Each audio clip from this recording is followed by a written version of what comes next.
예수님께서 부활하신 후 제자들과 작별하시기 직전에 그분은 하나님께 간구하여 위로자 성령을 보내주실 것을 약속하셨습니다. 이 약속은 오순절 날에 제자들이 그 선물을 받을 때 이루어졌습니다. 그러나 이 축복은 그들만을 위한 것이 아니었으며 하나님의 모든 자녀들에게 주어진 것입니다. 성령을 받은 그리스도인은 풍성한 은혜를 받으며 그 축복은 방언을 말하는 것 이상으로 큽니다. 제자들에게 일어난 깊은 변화를 기억하십니까? 그들이 갖게 된 능력, 지혜, 확신 등 삶에서 일어난 다른 중요한 변화들은 성령의 임재 이후에 일어났습니다. 불행히도 오늘날 많은 그리스도인들은 아직 이 경험을 하지 못했습니다. 더 심각한 것은 방언을 한다는 이유만으로 성령을 받았다고 주장하는 많은 사람들이 실제로는 진정으로 변화된 삶을 살지 않고 있다는 점입니다. 디모데후서 3장에 경건의 모양은 있으나 경건의 능력은 부인하니라고 기록된 것처럼 말입니다. 당신이나 가까운 사람이 정말로 성령을 받았는지 어떻게 알 수 있을까요? 마지막 때에는 많은 영들이 활동하고 있습니다. 성경은 사탄도 빛의 천사로 가장할 수 있다고 경고하니 우리는 주의해야 합니다. 오늘날 교회에 다니는 많은 사람들이 가짜 방언을 하고 악한 영의 영향을 받을 수 있습니다. 그래서 정말 성령으로 가득 찬 사람이 누구인지 분별하는 것이 중요합니다. 이것을 분별하기 위해 긴 금식이나 강한 기도가 필요한 것은 아닙니다. 성경 시대부터 참된 하나님의 영으로 충만한 사람들은 일관되고 명확한 행동을 보였습니다. 그들은 특징적인 습관을 발전시켰습니다. 계속하기 전에 이 채널을 구독하시고 끝까지 함께해 주십시오. 이 메시지는 깊이가 있으며 당신의 영적 여정을 변화시킬 수 있습니다. 그러면 성령으로 충만한 사람의 진정한 표시는 무엇일까요? 첫 번째, 영적 은사의 활성화. 성령은 각 사람에게 특정 은사를 주시며 그 은사로 하나님을 섬기고 다른 사람들을 하나님께 더 가까이 이끌 수 있도록 하십니다. 고린도전서 12장 4대 7절에서 은사는 여러 가지나 성령은 같고 직분은 여러 가지나 주는 같으며 또 사역은 여러 가지나 모든 것을 모든 사람 가운데서 이루시는 하나님은 같으니 각 사람에게 성령의 나타남을 주심은 유익하게 하려 하심이라고 읽습니다. 성령께서 예언, 치유, 가르침 또는 분별력과 같은 은사를 주실 때 그 은사들은 성령으로 충만한 사람들의 삶에서 분명하게 드러나고 활성화됩니다. 그러나 이 은사들은 누구의 자아를 높이기 위한 것이 아니라 그리스도의 교회를 세우고 하나님의 이름을 영화롭게 하기 위한 것임을 기억하는 것이 중요합니다. 두 번째, 평화의 복음을 담대하게 전하는 용기. 성경은 베드로가 다른 제자들과 함께 담대히 일어나 오순절 날의 성령이 그들에게 임한 후 무리에게 설교한 이야기를 들려줍니다. 그들의 삶에서 일어난 변화는 분명했습니다. 그들의 말은 능력으로 가득 찼고 그들은 이전에는 이해할 수 없었던 신비를 깨닫게 되었습니다. 예수 그리스도께서 약속하셨던 것처럼 성령이 임하시면 그들은 온 세상에서 그분의 증인이 될 것이라고 하셨던 것을 기억하십시오. 이 본문은 정확히 이를 보여줍니다. 예수님의 십자가 처형 전에 3번이나 그분을 부인할 정도로 두려움에 사로잡혔던 베드로는 성령의 임재로 완전히 변화되었습니다. 성령을 받은 후 베드로는 지도자의 자리에 섰고 그의 두려움은 용기로 대체되었습니다. 그 증거로 그는 하루 만에 설교를 통해 수천 명을 구원으로 이끌었습니다. 이것은 성령의 변혁적인 능력이 한 사람의 삶에 얼마나 큰 영향을 미치는지 분명하게 보여줍니다. 복음을 전할 때 성령의 인도하심이 필수적입니다. 기억하십시오. 사람이 자신이 갖지 못한 것을 줄 수는 없습니다. 성령이 없으면 당신의 말은 공허하고 효과가 없을 수 있지만 성령과 함께라면 그 말은 듣는 이들의 마음을 움직여 그들을 구원으로 인도할 것입니다. 세 번째, 하나님의 말씀과 기도에 대한 열렬한 갈망. 사랑하는 이여, 성령을 가졌다고 주장하면서도 하나님과의 진실된 대화를 위한 지속적인 기도 생활이 없다면 그것은 모순입니다.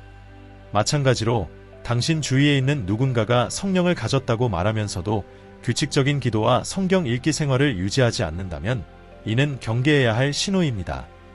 성령이 함께하면 우리 안에 하나님의 말씀에 대한 깊은 갈망을 불러일으킵니다. 예수님께서 제자들에게 성령에 대해 말씀하실 때 그분은 성령이 그들에게 모든 것을 가르쳐 주실 것이라고 하셨습니다. 성령은 성경의 이해를 넓혀줄 뿐만 아니라 이전에 숨겨졌던 비밀들을 우리에게 드러내십니다. 시간이 지남에 따라 당신은 하나님에 대한 지식이 계속해서 자라나는 것을 경험하게 될 것입니다. 또한 성령은 당신의 기도 생활을 강화시켜주며 아버지와의 지속적인 교제의 중요성을 일깨워줍니다. 바울은 로마서 8장 26절에서 이렇게 선언합니다.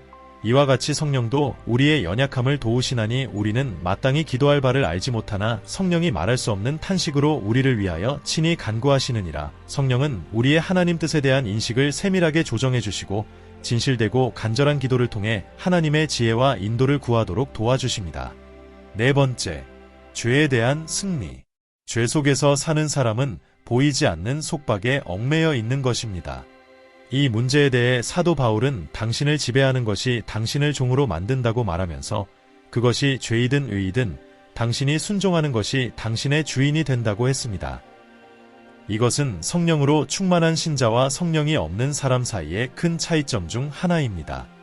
성령은 죄의 얽매임에서 벗어나 승리하는 삶을 살 수 있는 능력을 줍니다.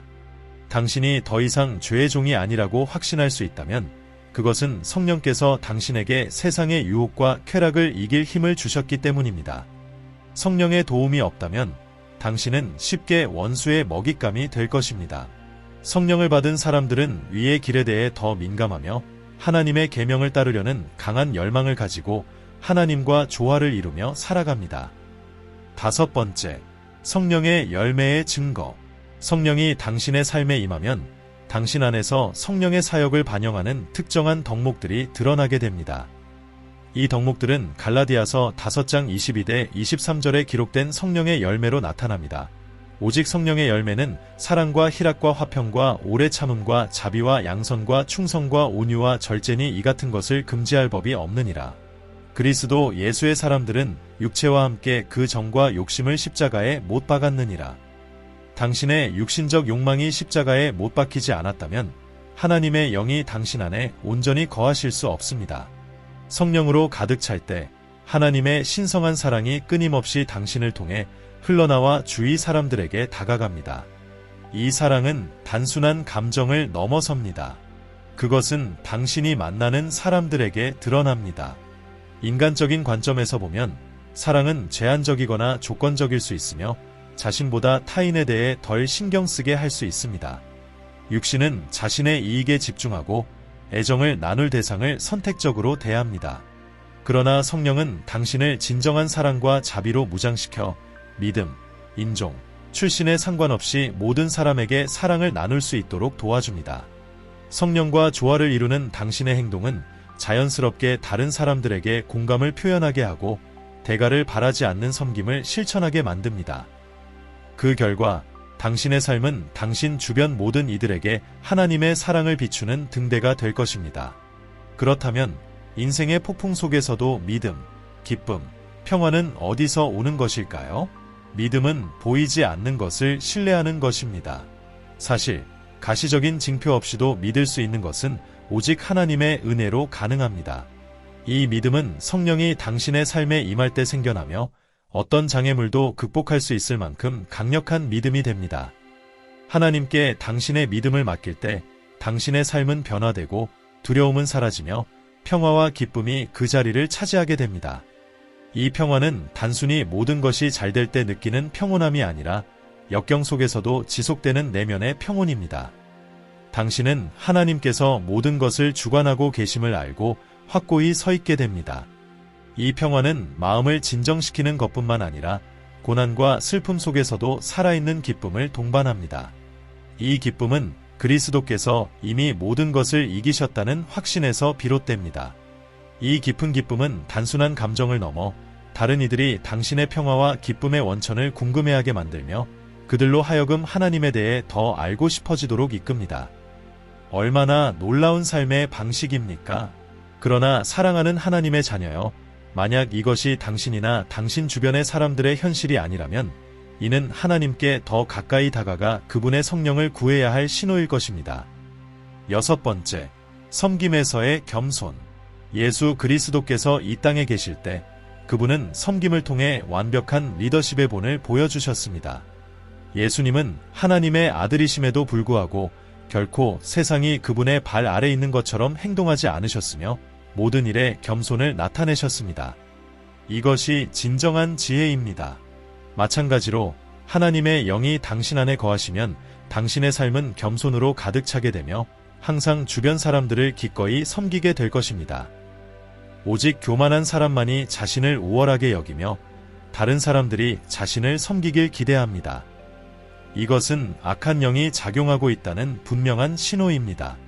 성령이 당신의 삶에 있을 때 깊은 겸손이 자리 잡고 섬김을 향한 마음이 생깁니다. 성령으로 충만한 사람들은 자신의 행동에 대해 인정을 받거나 칭찬을 바라지 않습니다. 그들은 진정으로 섬기며 이 땅에서의 보상을 기대하지 않고 모든 영광이 하나님께 돌아가야 함을 압니다. 이러한 사람들은 언제나 하나님의 목적을 이루기 위한 도구로 자신을 기꺼이 내어놓습니다. 그들은 자신의 필요보다 다른 사람들의 필요를 우선시하며 주변 사람들의 기쁨을 볼 때 진정한 만족을 느낍니다. 그들의 삶은 그리스도의 섬김의 본성을 끊임없이 반영하며 이웃을 위해 헌신적으로 봉사합니다. 선행과 이타적인 행동을 통해 그들은 예수님을 세상에 드러냅니다. 사랑하는 여러분, 성령께서는 당신의 삶을 변화시키기 위해 항상 준비하고 계십니다. 성령의 충만함을 받은 사람의 이러한 습관들은 그저 몇 가지 예에 불과합니다. 당신도 그분의 임재를 받아들이고자 한다면 이와 같은 삶을 경험할 수 있으며 더 나아가 성령의 능력을 통해 놀라운 삶을 살 수 있습니다. 당신의 삶은 진리로 가는 길을 인도하는 밝은 등대가 될 것입니다. 그러나 일상생활의 분주함 속에서 성령과의 관계를 키우기 위한 돌봄을 소홀히 하기 쉽습니다. 성령을 당신의 삶 속에서 계속 활동하게 하려면 마음을 여는 것 외에도 의도적인 행동이 필요합니다. 첫째, 성령께 완전히 자신을 내어드리고 그분의 인도에 전적으로 순종하는 것입니다. 당신의 의지와 존재 전부를 성령께 맡겨야 합니다. 성령께서 당신을 유용한 도구로 빚으시려면 겸손이 필수적입니다. 당신이 자신의 욕망을 버리고 하나님의 계획에 따라 삶을 맞출 때 성령께서는 당신이 순종과 의로움 속에서 살 수 있도록 능력을 주십니다. 순종은 무거운 짐으로 여겨져서는 안 되며 오히려 자유와 하나님과의 친밀함으로 가는 문입니다. 성령의 인도에 절대 불순종하지 않도록 주의하십시오. 에베소서 4장 29대 30절에 이렇게 기록되어 있습니다. 무릇 더러운 말은 너희 입 밖에도 내지 말고 오직 덕을 세우는데 소용되는 대로 선한 말을 하여 듣는 자들에게 은혜를 끼치게 하라. 하나님의 성령을 근심하게 하지 말라. 그 안에서 너희가 구속의 날까지 인치심을 받았느니라. 성령께서 당신의 끊임없는 인도자가 되어야 하지만 당신이 불순종하기로 선택하는 순간 성령은 물러나십니다. 성령께서는 온유하시며 결코 강제로 무엇을 시키지 않으십니다. 성령께서는 당신의 일상생활에서 여러 가지 방법으로 당신을 인도하실 수 있으며 다양한 상황에서 어떻게 행동하고 사람들과 어떻게 교류할지에 대해 가장 좋은 길을 보여주실 수 있습니다. 때때로 성령은 구체적인 방향을 제시하기도 합니다. 빌립이 에디오피아 내시를 만났을 때 성령께서 그를 특정 길로 인도하신 것처럼 말입니다. 빌립은 그 인도를 듣고 망설임 없이 따랐고 그 결과 내시에게 성경을 설명할 기회를 얻게 되었습니다. 만약 빌립이 그 지시를 무시했다면 어떻게 되었을까요? 핵심은 성령께서 항상 당신의 발걸음을 인도하셔야 한다는 것입니다. 성령의 인도를 따를 때 당신은 하나님을 영화롭게 하고 하나님의 성품을 반영하는 삶을 살게 될 것입니다. 그러므로 겸손하게 자신을 낮추고 성령의 인도에 완전히 순종할 때 당신은 올바른 길을 걷고 있다는 확신을 가질 수 있습니다. 이는 당신의 모든 행동과 선택에서 하나님을 영화롭게 하는 삶으로 이어질 것입니다. 두 번째, 성령과의 빈번한 교류. 성령이 영이신데 어떻게 교류할 수 있을지 궁금할 수 있습니다. 이제 생각해 보십시오. 당신은 전에 하나님과 대화를 나눠본 적이 있습니까? 어떻게 하셨나요? 또는 지금은 어떻게 하고 계신가요?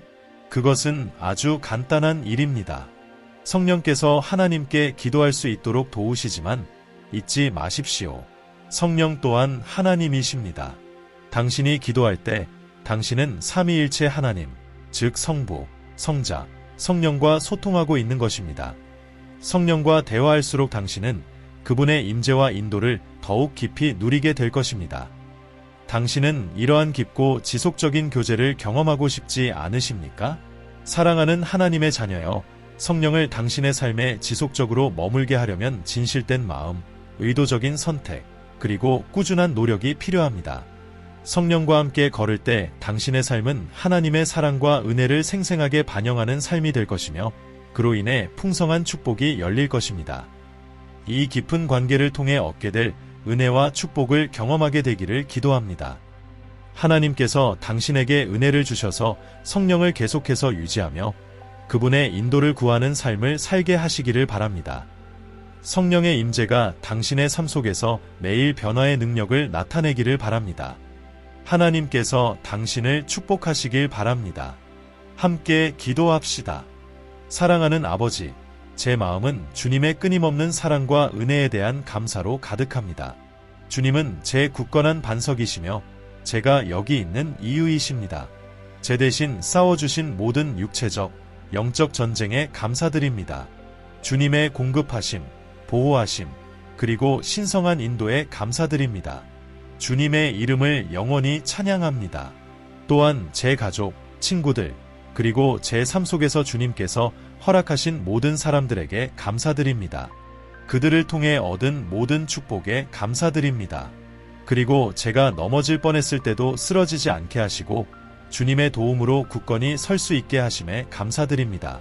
지금 저는 주님 앞에 나아가 자비를 구합니다. 주님의 말씀에 제가 죄가 없다고 말하면 하나님을 거짓말쟁이로 만드는 것이라고 하셨으니 모든 죄에서 저를 깨끗이 씻어주시고 주님의 피로 저를 정결하게 해주시길 바랍니다. 모든 죄악된 습관에서 저를 구해주시고 주님의 영광을 위해 합당한 그릇으로 저를 변화시켜 주시길 기도합니다. 모든 지속적인 죄를 주님의 발 앞에 내려놓습니다. 용서해 주시고 더 이상 죄를 짓지 않을 수 있는 은혜를 허락해 주십시오. 오 의로우신 하나님, 제 마음 깊은 곳에서 성령님의 귀한 선물에 감사드립니다. 제게 위로자이신 성령님을 주셔서 제 충실한 친구, 인도자, 그리고 힘이 되어 주심에 감사드립니다. 성령님을 통해 제가 경험한 변화에 깊이 감사드리며 앞으로의 새로운 방향에 대해 확신을 가지고 나아갈 수 있도록 새로운 기름 부음을 구합니다. 저를 강하게 하시고 다가올 책임과 도전에 맞설 준비를 하게 해주십시오. 주님의 임재 없이는 저는 아무것도 아님을 압니다.